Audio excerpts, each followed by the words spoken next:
Bonjour Guillaume Pelletier. Bonjour. Merci d'être avec nous. Vous êtes député Les Républicains, vice-président délégué de Les Républicains et vous publiez Milieu de cordée, c'est chez Plomb. Et si la droite parlait à nouveau à tous les Français? On va revenir sur vos ambitions pour vous et pour la droite.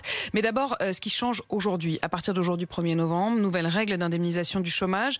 Je voudrais voir avec vous ce que vous percevez de ces nouvelles lois et si vous êtes finalement du côté du gouvernement. Pour percevoir une indemnisation, il faudra désormais avoir travaillé plus, 6 mois sur les 24 derniers mois au lieu de 4 mois sur 28 précédemment. Est-ce que c'est bien? Oui, c'est mieux. C'est mieux qu'avant, mais c'est très révélateur de ce qu'incarne ce gouvernement, une politique de rustine ou de sparadrap, dans laquelle on traite des conséquences et pas des causes. Bien sûr qu'il nous faut réformer les allocations chômage, mais au fond, qu'est-ce que nous disent les Français? Avec force. Ils nous disent qu'il n'y a plus d'écart entre les revenus du travail et les revenus de l'assistance. Et le grand sujet français, l'un des grands sujets français, c'est la récompense du travail. C'est pas tant... C'est très macroniste de dire ça.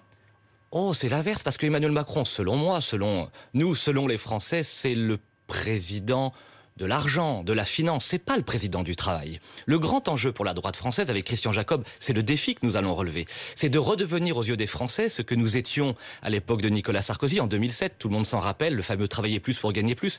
C'est remettre la valeur travail, sa récompense, récompenser les entrepreneurs, les artisans, les travailleurs, les salariés, les fonctionnaires, tous ceux qui bossent. Mais avec cette réforme de l'indemnisation chômage, c'est l'objectif que poursuit le gouvernement. Ils disent précisément que ce qu'ils veulent, c'est encourager la reprise du travail, décourager ceux qui pourraient éventuellement, et notamment parmi les cadres, qui pourraient éventuellement vouloir rester plus longtemps dans le chômage avec une baisse de l'indemnisation. Est-ce que ça, vous soutenez cette décision? Je l'ai dit, c'est mieux, c'est une belle intention. Y compris celle-là, pour les cadres chômeurs? Oui, c'est une belle intention, mais... je suis député de Loir-et-Cher. Qui je reçois dans ma permanence parlementaire? Des entrepreneurs, des chômeurs, des travailleurs. Je vais prendre un exemple. Rodolphe Delors, qui est le patron du zooparc de Beauval, avec les fameux pandas dans ma circonscription. Il y a eu une baisse de la TVA, décidée par le gouvernement sur notre proposition il y a 2 ans. 120 CDI proposés aux Loir-et-Chériens. Seulement 50 ont trouvé preneur.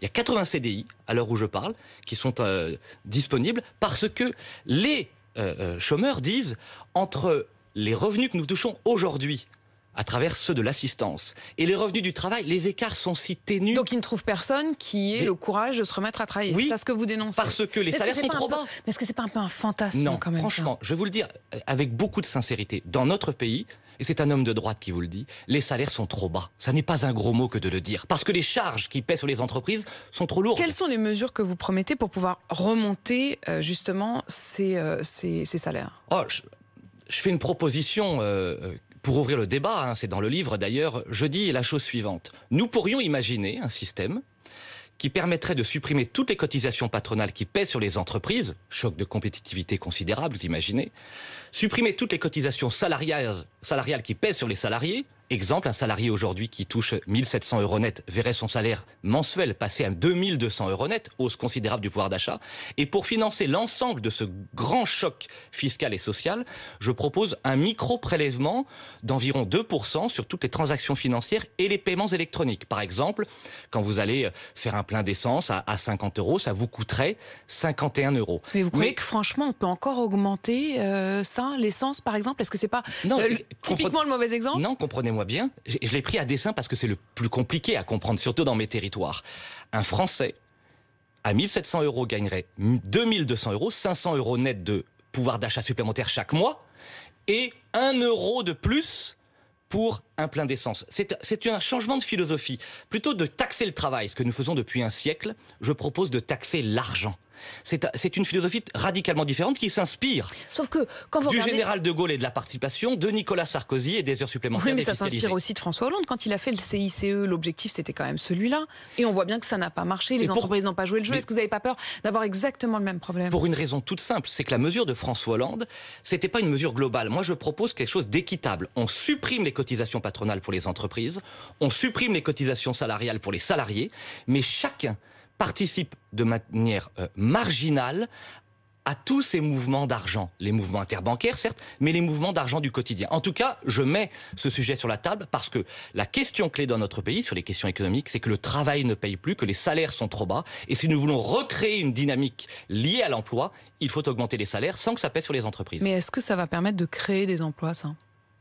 Ah, je pense que lorsque nous dirons à l'ensemble de nos quelques 2 millions de PME, TPE, artisans, commerçants, vous n'avez plus de cotisation patronale qui aujourd'hui asphyxie l'emploi, bride la compétitivité, crée un écart compétitif négatif vis-à-vis de nos concurrents et nos voisins européens. Oui, ma conviction, c'est que nous créerons de l'emploi. Parce que c'est le travail qui crée le travail. Le grand drame français, nous avons des millions de chômeurs parce que tous les jours dans ma circonscription, j'ai 1 millier d'emplois pour voir dans l'arrondissement du sud du Loir-et-Cher, et j'ai 2 à 3 000 chômeurs en fonction de la durée. Et nous n'arrivons pas à trouver ce lien parce que les salaires proposés sont trop bas, et puis nous avons un énorme chantier qui est celui de l'apprentissage, de la formation. Mais là-dessus, le gouvernement a plutôt pris sa part, non ?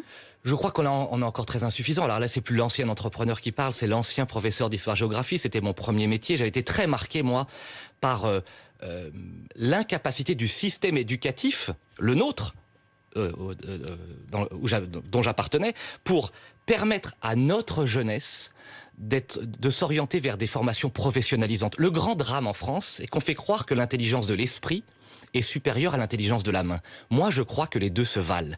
Et je crois, par exemple, qu'il nous faudrait recréer l'apprentissage dès 14 ans, mettre à égalité nos lycées généraux et nos lycées professionnels, parce que le nombre d'emplois créés dans nos territoires, dans l'industrie, dans le tourisme, dans le numérique, souffre d'un manque de formation et d'adaptation de notre jeunesse. Mais étonnamment, quand vous regardez le monde anglo-saxon, par exemple, que ce soit en Angleterre ou aux États-Unis, les formations sont assez généralistes. C'est plutôt des formations justement de l'esprit, et ça fonctionne très bien là-bas. Est-ce que vous n'êtes pas en train de fantasmer un système qui fonctionnerait mieux ? Mais je pense que c'est ça qui est extraordinaire. La France est un pays si différent des pays anglo-saxons. Nous avons d'abord un tissu industriel, nous avons aujourd'hui un tissu tertiaire, nous avons un tissu primaire agricole extraordinaire qui se réinvente en permanence. L'agriculture traditionnelle, l'agriculture conventionnelle. C'est extraordinaire en ce moment pour les agriculteurs ?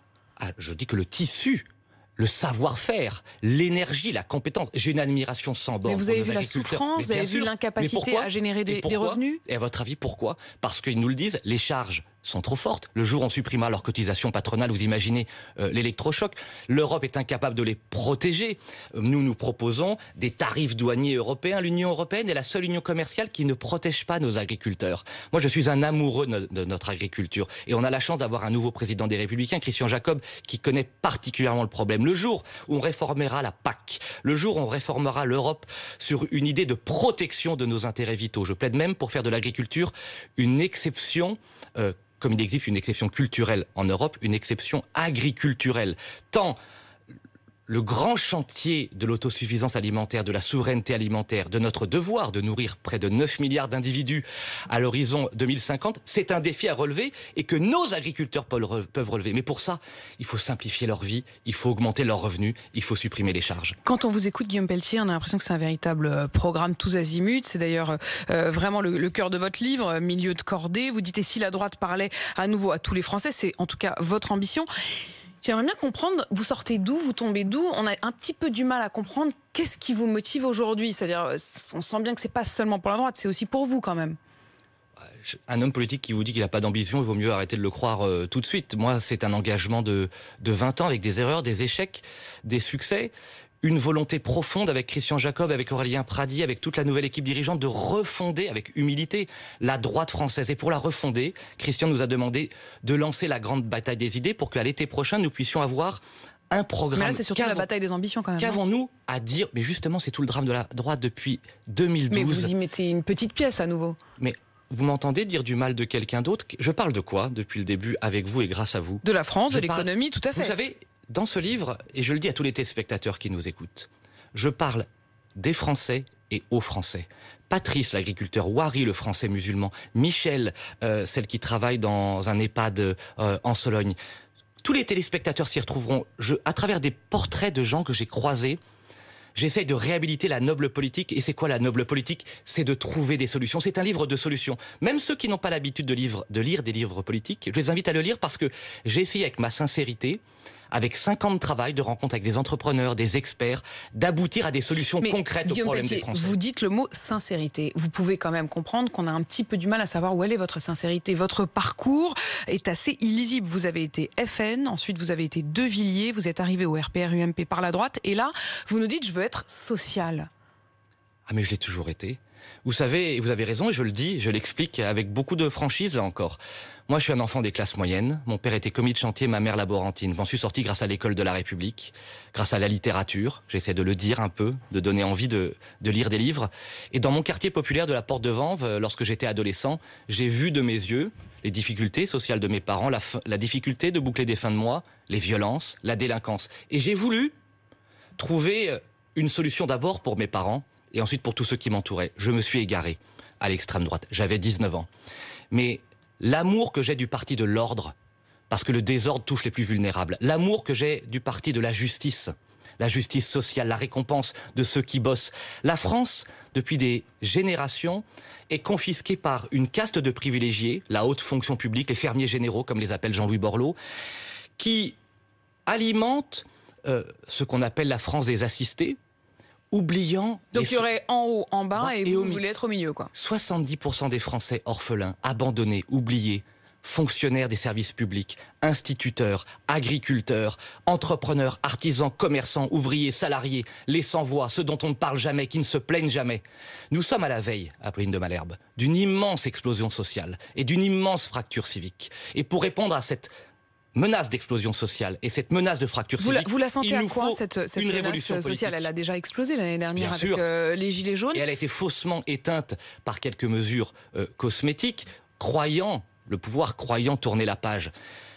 Les Français attendent une révolution politique, tranquille mais une révolution. La récompense du travail, l'affirmation de l'autorité de l'État et de la laïcité en particulier, ce qui nous différencie totalement du macronisme comme des populismes, une laïcité qui permet de faire vivre ensemble ceux qui croient au ciel et ceux qui n'y croient pas, mais qui affirme que dans notre pays, le modèle républicain d'assimilation, l'amour de la France ne sont plus des valeurs négociables. Vous avez parlé de votre amour de l'écologie, les territoires et tant d'autres choses. Vous avez parlé de votre amour de la littérature. Si je lis vos mots, je me dis qu'il y a un peu du Rastignac, le personnage de Balzac. Maire de la République, député de la Nation, ce n'est pas une fin en soi, ce n'est qu'un début, car il faut réussir, désormais, changer la vie des Français. À l'écume des jours, je préfère la promesse de l'aube. Voici que la nuit se dissipe et que pointent les premières lueurs du jour. C'est maintenant que tout commence. Vous y croyez un peu quand même? Non, j'ai un amour de la France et des Français. J'ai décidé de leur consacrer ma vie. Je pense être l'un de ceux, compte tenu de mon histoire, de mes échecs, de mon parcours qui ressemble au fond à beaucoup de Français. Je n'ai pas fait l'ENA. Je ne suis pas un fonctionnaire. Je viens des classes moyennes. C'est Rastignac à l'envers alors, parce que moi j'ai quitté Paris pour rejoindre la province de mon grand-père, la Sologne, pour être adopté par le Loir-et-Cher, maire, député, et pour défendre cette France profonde, cette majorité silencieuse. J'aime les Français plus que tout, quels qu'ils soient, quelle que soit leur origine, leur parcours, mais j'aime surtout ceux qui n'ont pas la chance d'être défendus et représentés. Et ma conviction, c'est que la droite que nous sommes en train de bâtir avec Christian Jacob, c'est cette alternative au macronisme, à ce prince immobile, si arrogant, qui bavarde et qui croit qu'un beau discours fait une belle réforme et qui joue de manière très cynique avec les extrêmes. Je dis à nos compatriotes, il existe un autre chemin que celui qu'on tente de vous imposer.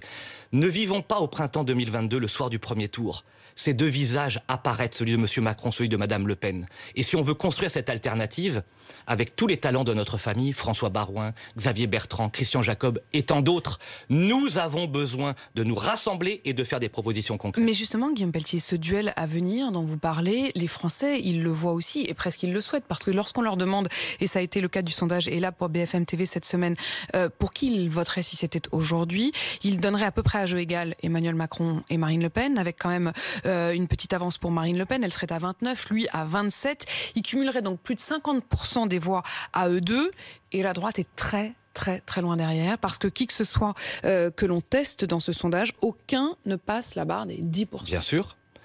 J'ai regardé les sondages de l'été 2016. Monsieur Juppé était donné à 30% et Madame Le Pen à pas loin de 30% et Monsieur Macron à 9-10%. À peu près le score de François Baroin ou de Xavier Bertrand testé dans cette étude. Pourquoi ? Les Français ne sont pas dans l'élection présidentielle. Emmanuel Macron joue ce jeu cynique, je l'ai dit, Des grands discours, mais pas de réformes profondes. Une méconnaissance absolue de la valeur du travail, de la laïcité des territoires et de l'écologie positive. Il joue à la courte échelle avec Madame Le Pen, faisant croire aux Français que c'est lui ou le chaos. Attention, parce qu'après lui, ce pourrait être le chaos. Je ne veux pas du chaos pour mon pays. Et puisque je ne veux pas du chaos pour mon pays, nous avons décidé, toute la droite républicaine, avec nos partenaires centristes, de nous refonder, de nous rebâtir avec humilité, pour être en situation, dans quelques mois, de présenter un programme audacieux. Ce livre n'est qu'une contribution. Je ne prétends pas avoir raison sur tout. Je dis juste qu'après 5 ans de réflexion, depuis que j'ai été élu maire, puis député, j'essaye, sur des sujets de vie quotidienne, parlant des Français et aux Français, d'aboutir à des solutions concrètes. La hausse des salaires, l'écologie, parlons-en. Je propose, par exemple, vous l'avez noté, une TVA à zéro sur les circuits de proximité, la gratuité pour la carte grise des véhicules propres, un tribunal climatique international pour juger les grandes multinationales qui polluent et défendre notre planète. Des propositions très concrètes, très éloignées des négateurs de l'urgence écologique et des prophètes de l'écologie fiscale et punitive. La voie du milieu, la voie du milieu, le milieu de cordée. Guillaume Pelletier, le sous-titre de votre livre, c'est « Et si la droite parlait à nouveau à tous les Français ?» Emmanuel Macron, c'est l'ambition qu'il a, dit-il, en accordant une interview à Valeurs Actuelles. Il dit il faut leur parler à tous, je n'exclus personne, et donc il donne une interview à cet hebdomadaire qui serait plus proche de vos idées. Pas des miennes, mais... Que des siennes, non, pas des vôtres? Non, Vous n'aimez pas Valeurs Actuelles? J'ai pas apporté de jugement sur, mais enfin, sur vous dites qu'ils sont pas proches des médias. de vos idées. Valeurs Actuelles peut lancer des sujets intéressants. Moi, la droite que je tente de fonder, c'est une droite qui est tout à la fois fondée sur l'ordre, je l'ai dit, mais sur la justice. Je ne crois pas à une France demain, juxtaposition de communautés au sein de laquelle, cette France, les Français s'opposeraient les uns aux autres. Donc, je ne veux pas parler de l'objet Valeurs des... Actuelles joue cette carte, vous pensez de monter les Français les uns contre les autres? Non, Emmanuel Macron joue ce jeu dangereux en accordant cette interview.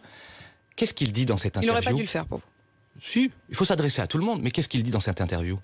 Rien. Il dit bavarde, notamment... il commente. Il oublie qu'il est le président de la République. Il oublie qu'il n'est plus candidat à l'élection présidentielle. Il dit notamment, oublie que les Français souffrent. Je veux régler le problème des gens qui viennent avec un visa touriste, touchent l'AME et restent en France. Là-dessus, ça fait partie des chantiers que vous aussi vous ouvrez. Mais qu'il fasse. Il est le président de la République, il a une majorité parlementaire, il a un gouvernement. Moi, je ne supporte plus ces responsables politiques qui sont aux responsabilités et qui commentent et qui bavardent. Qu'il accorde une interview à Valeurs Actuelles, c'est une bonne chose, il faut parler à tous les Français. Valeurs Actuelles ne représente pas toute la droite française. La droite française que nous voulons réinventer, réhabiliter, c'est une droite qui défend le travail, la laïcité, les territoires et une écologie positive. Vous voyez bien que c'est beaucoup plus large. Xavier Bertrand ou Gérald Darmanin? Ah, c'est pas la même chose. Gérald Darmanin, et c'est son droit, a décidé de rejoindre le président de la République. Je ne le crois pas. Gérald Darmanin mène la politique du gouvernement, qui est une politique de casse sociale, de casse territoriale, qui a conduit d'ailleurs à la grande colère des Gilets jaunes, dont l'incendie est à peine éteint et qui peut se raviver à tout moment. Xavier Bertrand, c'est autre chose. Xavier Bertrand, comme François Baroin, ce sont des personnalités de notre famille qui ont compris les enjeux dont je parle. Il me semble, c'est pas pour rien qu'ils sont testés d'ailleurs dans l'étude que vous citiez, que ce sont deux personnalités particulièrement intéressantes pour notre famille, parce que cette droite sociale sur les questions économiques, cette droite forte sur l'autorité de l'État, je pense qu'ils font partie de ceux qui les incarnent. Merci Guillaume Pelletier d'être venu sur RMC et BFM TV. Vous êtes député Les Républicains, vice-président, délégué de LR, et votre livre « Milieu de cordée ».